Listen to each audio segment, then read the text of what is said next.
A gente tem um convidado agora, ao vivo aqui com a gente, o Dr. Jeffrey Cicchini, que é advogado do Tenente-Coronel Rodrigo Bezerra de Azevedo. O Tenente-Coronel é um dos presos, dos kids pretos que foram presos no âmbito dessa investigação, e o Dr. Jeffrey fala de uma suposta sabotagem que teria acontecido. Ele vai detalhar para a gente exatamente o que aconteceu, sabotagem que teria levado à prisão do cliente dele. Doutor, seja muito bem-vindo, em primeiro lugar, obrigado pela presença. Explica para a gente esse caso. Eu que agradeço o convite, prazer imenso, sou fã, realmente um dos 10 maiores fãs de vocês, acompanho bastante o trabalho do canal e só tenho a parabenizá-los pelo compromisso com a verdade, que é o que tem faltado hoje, compromisso com a justiça, que é o que buscamos diariamente e buscamos esse depoimento do coronel. Foi como dissemos, vamos defender a verdade, vamos expor a verdade e dizer o que deve ser dito e não o que querem ouvir. Esse é o primeiro ponto, foi isso que aconteceu no depoimento. Antes de tudo, acho importante, se me der a liberdade de trazer aqui isso à discussão, esse caso, primeiramente, deveria estar na Justiça Militar. Nós temos aqui um militar das Forças Armadas, o Código de Processo Penal Militar deixa de forma clara, sem qualquer margem para dúvidas e questionamentos. Deveria a investigação estar correndo na Justiça Militar e eventual processo na Justiça Militar. A justiça militar é aquilo que a gente chama de justiça especial, prevalece sobre a comum. O caso deveria ser cindido. Os militares na justiça militar, por inquérito policial militar, IPM, e os civis na justiça comum. Agora, todos em primeiro grau. Nada de STF, porque, como até vocês já estão cansados de repetir, não há ninguém aqui com a famosa prerrogativa de fuga. Mas a questão aqui, e a gente tem colocado isso, o que chega a ser infantil, Constantino, inclusive, é aceitar que ações reiteradas, amadoras, se atribuem a um força especial. Pera lá. Quem é um força especial? O meu cliente, que é um coronel, um tenente-coronel, ele não é qualquer pessoa, não. Ele não é um tenente-coronel qualquer, não. Ele foi pensado. Ele é um cara na linha de sucessão a ser um comandante das forças especiais e até brigar para ser um comandante do exército. Então ele foi pensado para quê? Ele era o nome perfeito a incluir as forças especiais nessa narrativa de golpe. Usa-se o tenente-coronel porque precisa se descredibilizar a maior força do exército. Se eu quero criminalizar o exército, que essa é a verdade, se eu quero descredibilizar o exército, eu tenho que começar por quem? Pelas forças especiais. É técnica de guerrilha. Eu ataco o lado mais forte. Por isso eles precisam incluir as forças especiais aqui. E como tentar o fazer, aqui a sua pergunta, é agora a resposta, é que não fecha a conta. Como tentar o fazer é que fica muito claro terem utilizado aqui técnicas de guerrilha. E aí a investigação vai ter muito trabalho para apurar o tamanho que está essa conspiração e essa armação contra o exército brasileiro. Ultrapassou toda a normalidade o que nós estamos expondo. O senhor quer que eu explique a linha do que nós estamos... Isso, como foi essa sabotagem que o senhor afirma? Acontece assim, dia onde tudo começa, tentando incluir as forças especiais. Tá? 8 de dezembro de 2022 é a data.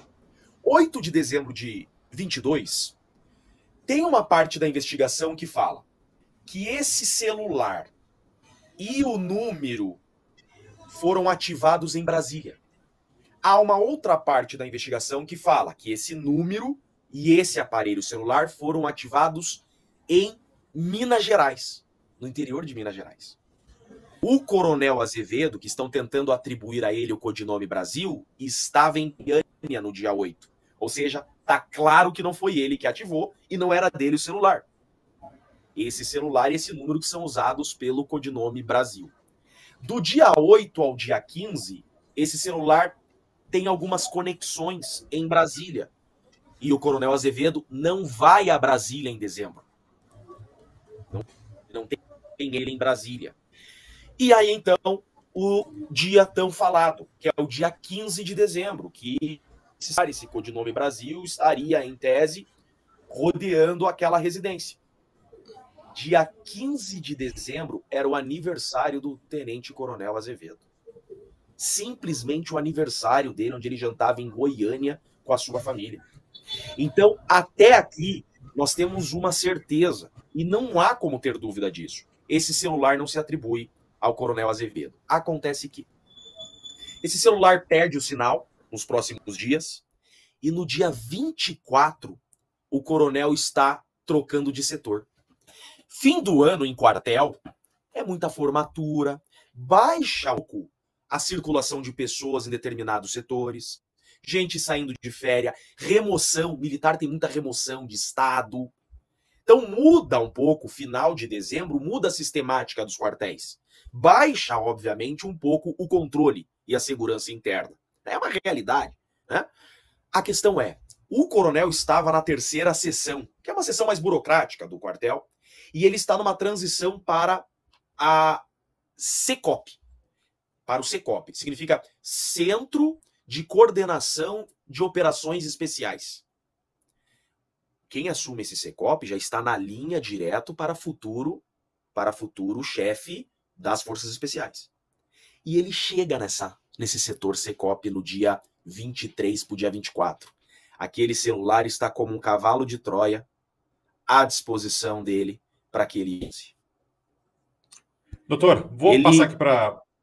Se o senhor me permite, vou abrir aqui para as perguntas dos colegas, para que todo mundo possa perguntar também. Vou pedir uma gentileza que o senhor esteja um pouquinho mais breve na sustentação, na resposta, para dar tempo de todo mundo fazer os questionamentos. Começa com você, Fabi. Você.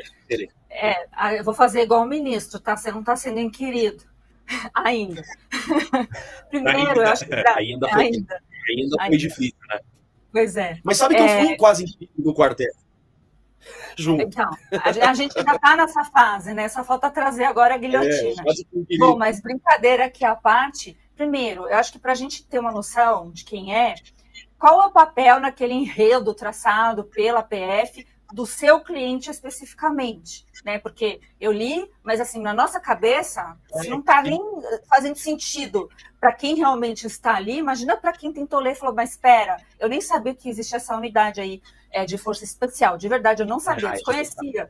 Né? Então, é uma boa propaganda ou não, né? Mas, primeiro, então, ele está sendo atribuído qual papel? Qual o codinome, qual o papel? Quando o senhor afirma aqui que no dia do aniversário dele estava com a família, a Polícia Federal afirmou o quê? Tá, vamos lá. O que é um força especial? Não existe nenhum militar, nenhum operador mais preparado que um força especial. Isso é muito importante. Por quê? Essa cadeia de amadorismo que está sendo exposto, nenhum força especial cometeria esses equívocos e esses amadorismos. Nós estamos dizendo, força especial, é o seguinte, se esses caras falharem, significa que o Brasil acabou. Você não pode nunca pensar uma guerra se você não tem um força especial preparado. Eles lutam contra narcotráfico, então eles treinam BOP do Rio de Janeiro, é a elite da elite da elite. É isso que significa força especial. O cara tem que ser comandos, tem que ser PQD, ele tem que ter sido tudo no exército. Um militar que chega a ser comandante do exército, ele provavelmente foi um força especial, porque é elite. Né? O que acontece? O coronel Azevedo, em especial, tudo que se atribui a ele é toda essa narrativa que longamente eu expliquei, porque é complexo o caso, por isso que eu expliquei essa narrativa do celular. Tá? Porque existe um celular onde estão dizendo na investigação que esse celular era o cabeça da operação, que era o Code Brasil. Era o celular que falava com o Cid, é o celular que falava com o tal do Major de Oliveira. Então, um celular importante nessa cadeia.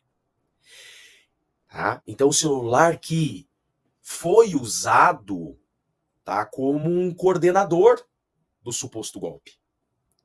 Acontece que esse celular, está claro que ele não está com o coronel até dia 15. Não, é claro, é nítido. E depois, no dia 24, esse celular é franqueado ao coronel para que ele use. Ele colocou, gente, dia 24 é quando ele pega esse celular. Ele chega lá no setor dele, tá aquele celular à disposição dele. Use, aí ó, é para você. É natural. Um força especial, é natural que ele troque de unidade, ele vai ter acesso a um celular. Eles estão acostumados, é uma rotina normal para eles. Para nós, a gente olha o celular, por que eu vou usar esse celular? Não, para eles é natural, é o dia a dia deles. Trocar de celular para operação, celulares descartáveis, que mês a mês a gente troca, né? Entra na água, entra no lodo, pula de paraquedas. É uma rotina normal na vida do militar trocar esses celulares. Veja que são celulares descartáveis, baratinhos. Celular, veja a marca do celular, é celularzinho. Então, para ele é uma rotina normal. A questão é, esse celular foi colocado ali nitidamente para que ele usasse. Sabe o que ele faz? Ele pega o chip do CPF dele, ele compra um chip no CPF dele e ele coloca nesse celular e ele usa esse celular até junho de 2023, normalmente. Para suas atividades normais, para suas atividades cotidianas, com o próprio CPF. Ou seja, nunca um força especial ele cometeria um equívoco desse. Tamanho amadorismo. O que deixa claro que ele desconhecia que esse celular foi utilizado. Agora, esse celular foi utilizado em uma trama verdadeira? Ou esse celular foi usado no falsa para ser posteriormente plantado? E aí darmos o caminho da investigação para chegar nas pessoas. Como um traficante.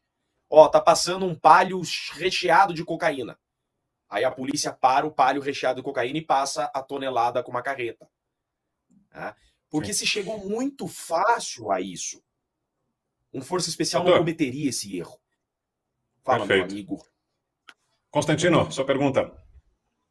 Tudo muito intrigante, né? Eu não sei se o senhor poderia falar, doutor, quais são as suspeitas, né? Porque aí entra no campo da especulação quem é que estaria tentando boicotar ou plantar esse tipo de coisa.